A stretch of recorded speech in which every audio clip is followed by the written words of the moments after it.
Kita bisa bayangkan sekarang ini, di antara penyebab sebagian dakwah sekarang menjadi sorotan, karena tidak semakin berkurang. Karena dakwah bukan dakwah yang ditegakkan, bukan mengajak kepada pribadi, bukan mengajak kepada yayasan, bukan mengajak kepada organisasi, bukan membawa bendera. Tidak ada pemimpin. Ini yang menyentuh masyarakat. Kita mengajak kepada Allah dan Rasulnya. Kita mengajak agar orang beribadah hanya kepada Allah, agar orang beribadah hanya sesuai dengan tuntunan Rasulullah SAW. Itu saja. Mau dia kenal kita atau tidak, silahkan. Mau dia membantu kita, silahkan. Masjid-masjid kita terbuka. Tetapi ternyata semakin hari semakin banyak orang yang terpengaruh. Semakin banyak orang yang meninggalkan pengajian-pengajian yang lama.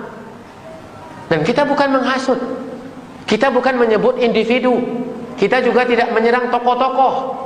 Si fulan ini jangan ikut kajiannya, yayasan ini jangan ikuti, organisasi ini jangan tinggalkan. Tidak ada dakwah kita menyebutkan itu. Dan kita hanya mengajarkan Al-Quran, mengajarkan sunnah Nabi, mengajak agar orang takut kepada Allah, beribadah hanya kepada Allah, memperbaiki akhlaknya, merangkul semua orang agar menampilkan Islam dalam kehidupannya, agar tampak Islam dalam kehidupan masyarakat,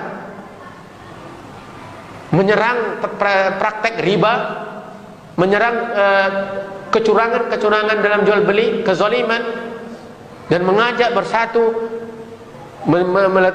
menjelaskan pilar-pilar ahlu sunnah berhubungan dengan ketaatan kepada pemerintah, bukan mengambil hati pemerintah agar patuh, agar menyayangi kita. Tidak, inilah agama, bukan ngambil muka.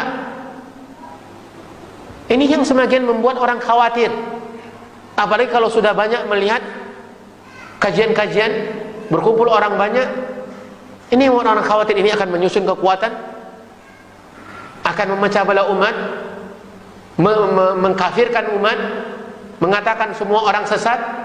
Mana ada kita mengatakan semua, kita yang jelaskan ada dalil, yang kita jelaskan dalil. Dan ini yang kita ambil kesimpulannya dari kisah ungkapan orang Quraisy ketika berhadapan dengan Nabi SAW. Wa ajibu an ja'ahum mundhirum minhum. Dan mereka terperanjat ketika datang seorang pemberi peringatan yang berasal dari kelompok mereka, dari golongan mereka, dari keturunan orang-orang kabilah yang mereka hormati, mereka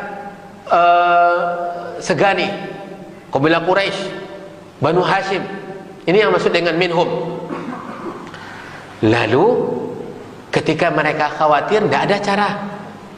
Dengan alasan, tidak mungkin mereka bisa menyampaikan alasan yang mematahkan Al-Quran dan Sunnah. Mereka tidak punya senjata kecuali hanya menuduh, dan ini senjata musuh Islam. Memberikan tuduhan-tuduhan agar orang antipati dengan dakwah benar, dakwah kebenaran. Dan ini sampai hari kiamat. Bukan kita kan katakan hari ini saja, tetapi ini sampai hari kiamat.